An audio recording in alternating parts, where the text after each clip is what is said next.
ठंड में सिर्फ गोभी खाने वाला ससुराल। ठंडी ठंडी हवा चल रही थी। शांति बाहर आंगन में बैठी थी और गर्म चाय की चुस्की ले रही थी। उसके साथ उसकी दोनों बहुएं बैठी थी और शांति मुस्कुराते हुए चाय पी रही थी। अब आएगा मजा, असली मौसम तो अब शुरू हुआ है। सास को इतना खुश देखकर दोनों बहुएं उससे खुशी का कारण पूछती हैं। क्या बात है मम्मी जी, किस बात की खुशी हो रही है आपको? हाँ, आज तो आप बड़ी मुस्कुरा रही हैं। कहीं आप सर्दी के मौसम की वजह से तो नहीं मुस्कुरा रही कि अब सर्दी का मौसम आ रहा है और इसमें बढ़िया बढ़िया हरी हरी ताज़ा सब्जियां खाने को मिलेंगी। हाँ, कुछ यूं ही समझ लो, ऐसे बढ़िया मौसम में सबसे अच्छी सब्जी ही लगती है। अच्छा, कौन सी सब्जी सबसे अच्छी लगती है आपको? अरे आखिर कौन सी सब्जी हो सकती है, एक ही है सबसे मजेदार, गोभी।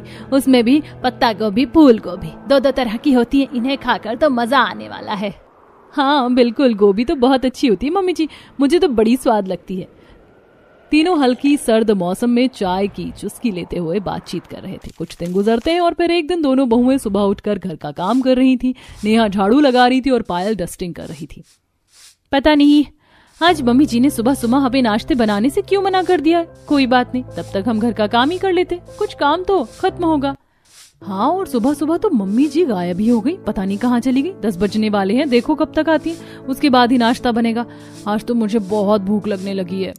तभी घर के अंदर 2 आदमी बड़ी सी बोरी लेकर आते हैं। उन्होंने अपने मुंह को ढका हुआ था, जिसे देखकर नेहा पायल डर जाती है।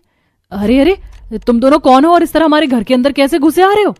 तुम कहीं डाकू तो नहीं हो? नेहा के हाथ में झाड़ू थी, वो उस झाड़ू को उन्हें दिखाते हुए कहती है। देखो, जहाँ से आयो चुपचाप उल्टे पैर वहीं चले जाओ, वरना मुझसे बुरा कोई होगा नहीं। और इतनी बड़ी बोरी में तुमने क्या लिया है?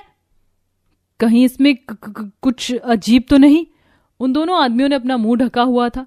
पहले अपने मुंह से कपड़ा हटाते हैं और कहते हैं, अरे अरे मैडम जी, आप दोनों जरा शांत हो जाओ। ना तो हम कोई डाकू हैं और ना ही कोई गुंडा मवाली। हाँ, हम तो बस आम मामूली से सब्जी बेचने वाले हैं। रहने दो, सब्जी बेचने वालों का भेष ऐसा नहीं होता। और तुम हमारे घर में बिना पूछे कैसे घुसकर आ गए? तभी पीछे से एंट्री होती है शांति की। आज तो मजा आएगा। अरे भैया, अब तक तुम दोनों ने बोरी रसोई तक पहुंचाई नहीं, क्या कर रहे हो? एक छोटे से काम में पूरी शाम करोगे क्या? अरे मैडम जी, हम क्या करें, आपकी दोनों बहुओं ने हमारा रास्ता रोक रखा है। उन्हें लग रहा है कि हम कोई डाकू या गुंडा मवाली हैं। हाँ मम्मी जी, हमें तो यही लग रहा था।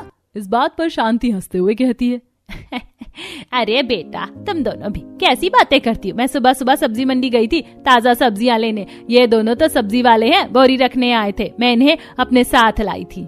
हो अच्छा मम्मी जी, हम तो डर गए थे, हमें पता ही नहीं था। उसके बाद जाकर दोनों आदमी उस बोरी को रसोई के अंदर लेकर जाते हैं और वहाँ साइड में रखकर वापस बाहर आ जाते हैं। लो तुम दोनों के पैसे। शुक्रिया जी, चलते हैं।